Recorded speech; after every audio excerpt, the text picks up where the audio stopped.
Selamat pagi Ibu, kami akan presentasikan hasil diskusi kelompok kami.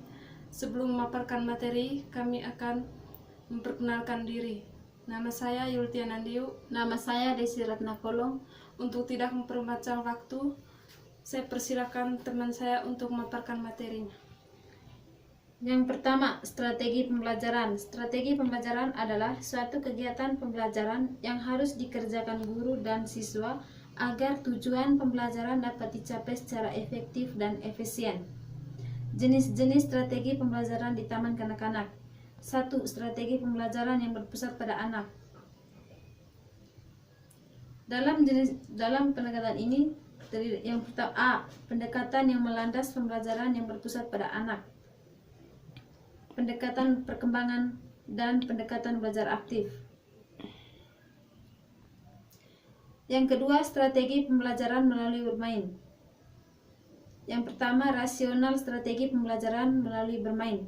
Bermain merupakan kebutuhan anak. Bermain merupakan aktivitas yang menyentuh dengan dunia anak yang di dalamnya terkandung bermacam-macam fungsi, seperti pengembangan kemampuan fisik motorik, kognitif, efektif, sosial. Dengan bermain akan mengalami suatu proses yang menarahkan pada perkembangan kemampuan manusiawi. Yang kedua, sintaks pembelajaran melalui bermain. Strategi pembelajaran melalui bermain terdiri dari 3 langkah utama, yaitu tahap pra-bermain, tahap bermain, dan tahap penutup. Strategi pembelajaran melalui bercerita terdiri dari 5 langkah. Langkah-langkah dimaksud adalah sebagai berikut. Yang pertama, menetapkan tujuan dan tema cerita. Yang kedua, menetapkan bentuk bercerita yang dipilih, misalnya bercerita dengan membaca langsung dari buku cerita, menggunakan gambar-gambar, menggunakan papan flanel, dan seterusnya. Yang ketiga, menetapkan bahan dan alat yang diperlukan dalam kegiatan bercerita, sesuai dengan bentuk bercerita yang dipilih. Yang keempat, menetapkan rancangan langkah-langkah kegiatan bercerita yang terdiri dari menyampaikan tujuan dan tema cerita, mengatur tempat duduk, melaksanakan kegiatan pembukaan, mengembangkan cerita, menetapkan teknik bertutur, mengajukan pertanyaan yang berkaitan dengan isi cerita, menetapkan rancangan penilaian kegiatan bercerita. Yang keempat, strategi pembelajaran melalui bermain.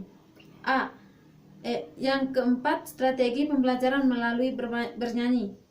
A. Rasional strategi pembelajaran melalui bernyanyi. 1. Bernyanyi bersifat menyenangkan. 2. Bernyanyi dapat dipakai untuk mengatasi kecemasan. 3. Bernyanyi merupakan media untuk mengekspresikan perasaan. 4. Bernyanyi dapat membantu membangun rasa percaya diri anak. 5. Bernyanyi dapat membantu daya ingat anak. 6. Bernyanyi dapat mengembangkan rasa humor. 7. Bernyanyi dapat membantu pengembangan keterampilan berpikir dan kemampuan motorik anak. Yang ke B, sintaks pembelajaran melalui bernyanyi. Strategi pembelajaran dengan bernyanyi terdiri dari langkah-langkah sebagai berikut. Yang pertama, tahap perencanaan terdiri dari penetapan tujuan pembelajaran, penetapan materi pembelajaran, menetapkan metode dan teknik pembelajaran, dan menetapkan evaluasi pembelajaran. Yang kedua, tahap pelaksanaan, berupa pelaksanaan apa saja yang telah direncanakan, yang terdiri dari kegiatan awal. Guru memperkenalkan lagu yang akan dinyanyikan bersama dan memberi contoh bagaimana seharusnya lagu itu dinyanyikan, serta memberikan arahan bagaimana bunyi tepuk tangan yang mengiringnya. Kegiatan tambahan, anak diajak mendramatisasikan lagu, misalnya lagu Dua Mata Saya, yaitu dengan melakukan gerakan menunjukkan organ-organ tubuh yang ada dalam lirik lagu. 5. Strategi pembelajaran terpadu. A. Rasional strategi pembelajaran terpadu. Rasional strategi pembelajaran terpadu, anak adalah makhluk seutuhnya yang memiliki berbagai aspek kemampuan yang semuanya perlu dikembangkan. B. Karakteristik strategi pembelajaran terpadu. Pembelajaran terpadu memiliki karakteristik. Yang pertama, dilakukan melalui kegiatan pengalaman langsung. Yang kedua, sesuai dengan kebutuhan dan minat anak. Yang ketiga, memberikan kesempatan kepada anak untuk menggunakan semua pemikiran. Yang keempat, menggunakan bermain sebagai wahana belajar. Yang kelima, menghargai perbedaan individu dan melibatkan orang tua atau keluarga untuk mengoptimalkan pembelajaran.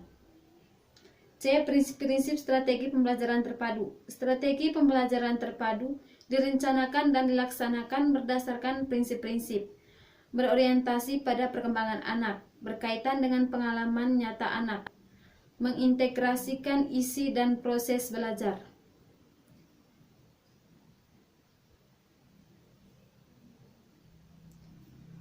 Metode pembelajaran.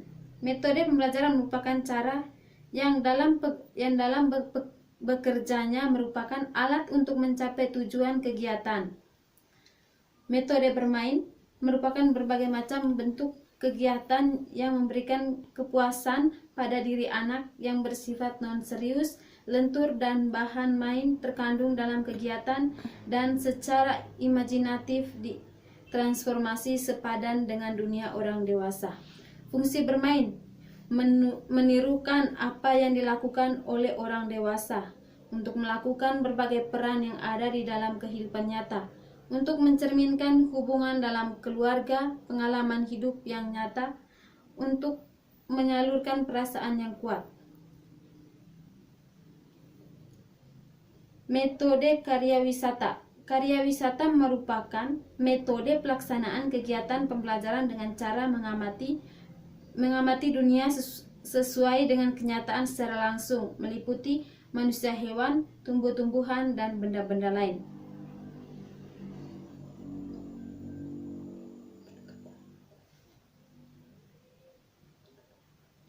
Pendekatan Reggio Emilia Aparos Atre.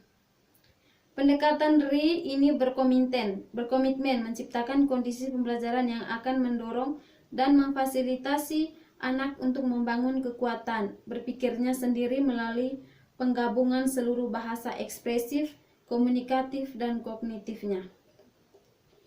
Pendekatan Montessori. Tujuan pendidikan Montessori adalah mengoptimalkan seluruh kemampuan anak melalui stimulasi yang dipersiapkan. Guru perlu membuat perencanaan secara rinci dan mempersiapkan lingkungan pembelajaran yang tenang dan teratur agar anak merasa nyaman untuk belajar. Model pembelajaran. Model adalah suatu objek atau konsep yang digunakan untuk mempresentasikan sesuatu hal. Model pembelajaran klasikal adalah pola pembelajaran di mana dalam waktu yang sama kegiatan dilakukan oleh seluruh anak sama dalam satu kelas. Yang kedua, model pembelajaran kelompok merupakan pola pembelajaran di mana anak-anak dibagi menjadi beberapa kelompok dengan kegiatan yang berbeda-beda.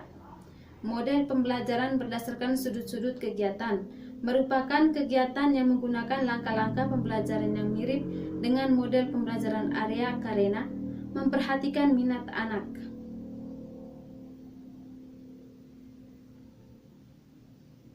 Sekian saja presentasi dari kelompok kami. Waktu dan kesempatan saya berikan kepada moderator.